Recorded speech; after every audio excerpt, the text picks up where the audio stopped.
how'd you get into the car wrapping deal in the first place? So I started, I went to school here. I kind of bounced around, and then I eventually went to school at WIT here for graphic design and web design. And then my first job out of school at WIT was at Avery Brothers. I was like the lead designer there for years. And that was really cool because it was just, they're in the large format industry. And that's kind of where I got hooked into that. Yep. So were you doing like billboards and all that? Yeah. So like my first job out of school, like the first job we actually worked on was like the Tyson Event Center sign. You know, that was Steve Avery's thing, but like I was a part of that. So that was really cool. And then, you know, designing billboards. I got a billboard for my grandparents for their 50th anniversary, you know, so like that's awesome. As a 23-year-old kid, 24-year-old kid, like that was really cool. You know? And I know when I first started doing photography, like that was the dope thing to me, is like seeing my photos every once in a while. They'd be on a billboard or whatever. For sure. And now I just drive by and I'm like, that company did not pay me for the licensing for a billboard on that photo. So you're like just hoping they spelled something wrong on the billboard. Exactly. But I think it's just way cooler, you know, even for me from a graphic designer standpoint, you know, once you start doing those like large format stuff, like the vehicles and stuff like that, it's hard to go back to like thinking, you know, brochures and stuff are cool because social media posts, that stuff. It's just not as fun. And I mean, like your guys' work is just like, you can tell that it's a young person who's excited about graphic design, who's excited about the design process in general, doing it. You know, I don't know if it's a symptom of like getting older, getting a little bit burned out in an industry, right? Where people like just kind of check boxes, it seems like, where they're oh, this is my 10,000th vehicle wrap. So I'm not going to be excited about the possibilities for yours. So tell me what you want.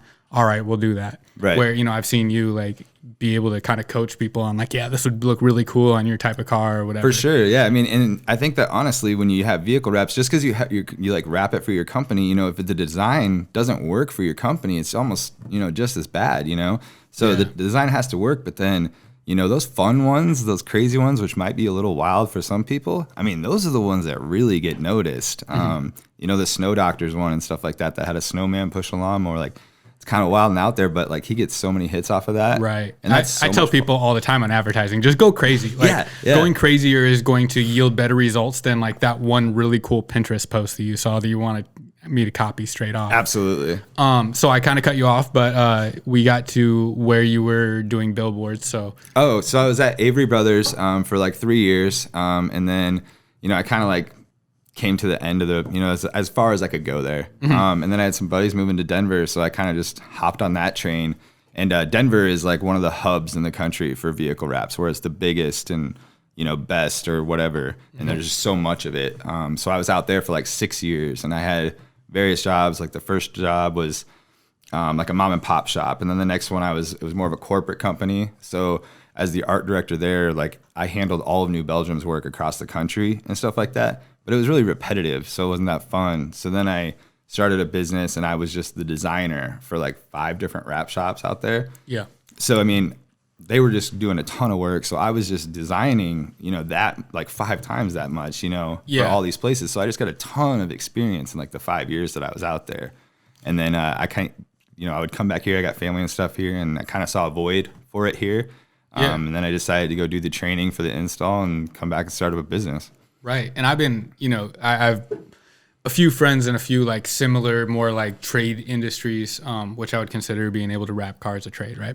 And it's interesting in Sioux City how, I don't want to say easy, because it's never easy to start a business and get to things going, but how much there is a void in the market for people who are, you know, personable and like willing to like be excited about your project, willing to call you back, and willing to like, you can trust that they're going to do their best work for you, you know, and for sure. You're not the only decal guy in town. You're not the only car wrap guy in town. Right. But like, it's pretty easy to fill that void of people just like wanting it to get done and get done right. And they want to be able to call somebody and have it be done. And for sure. Yeah. So. I think that's a huge thing. 'Cause I think that, you know, I think design wise, I think that we stand out a little bit more than the rest, but man, that's one of the biggest things I hear when people approach me is that, you know, their almost idea of this is like shot. Like the idea of vehicle wraps, they don't want to even approach it because their last experience was just so horrible, whether it was like poorly done or, you know, to talk to the actual person was just a miserable process. And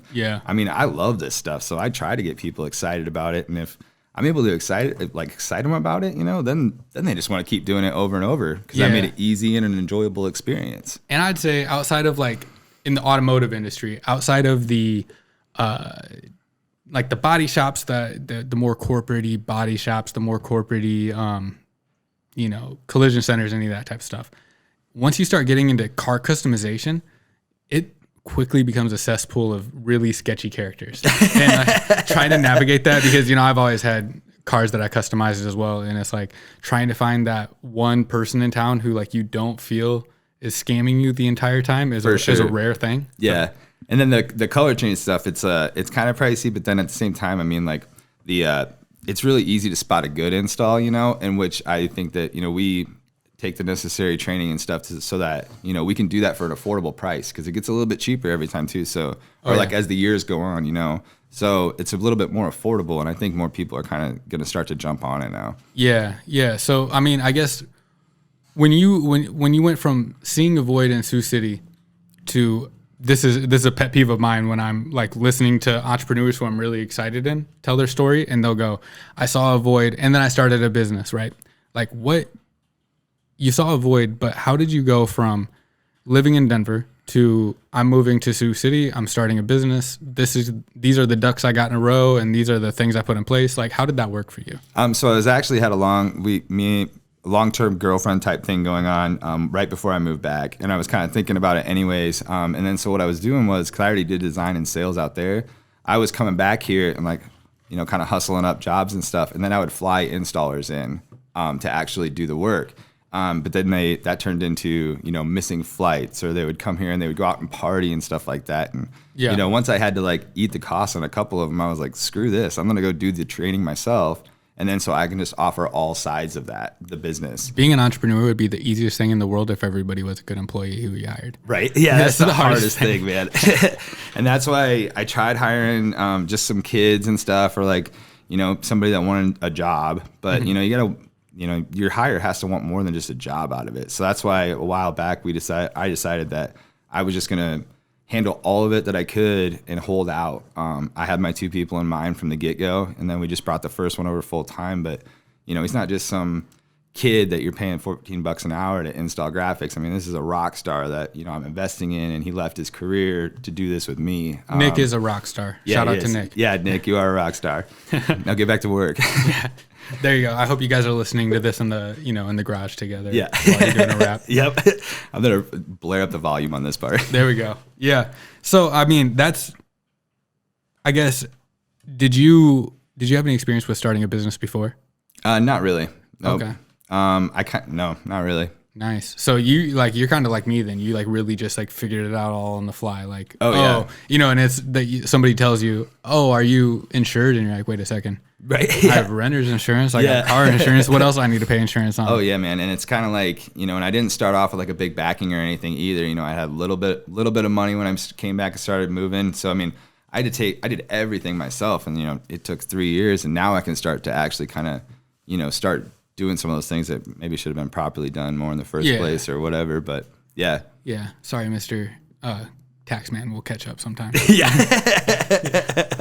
So yeah, I think that's pretty dope. So you said it took you 3 years to like really get it up and running? Yeah. I mean, well, this is like probably just the start of the 3rd year, and like now we're booming. That's about what it was for Honeywave. Is like my first year was me in business, like totally by myself, trying to maybe $2,000 a month kind of deal. And then a little bit more the second year. And then the 3rd year was the first year I really felt like I was in business for real. Yeah. So. And that's kind of like where we're starting now. Nick came up, we started getting it really ramped up, and then Nick made the work was there. So Nick jumped over, and then now we're even busier. So like, I think we're going to bring over the 3rd, and then we're moving into our new space too. So I think it's just going to be like, blast off.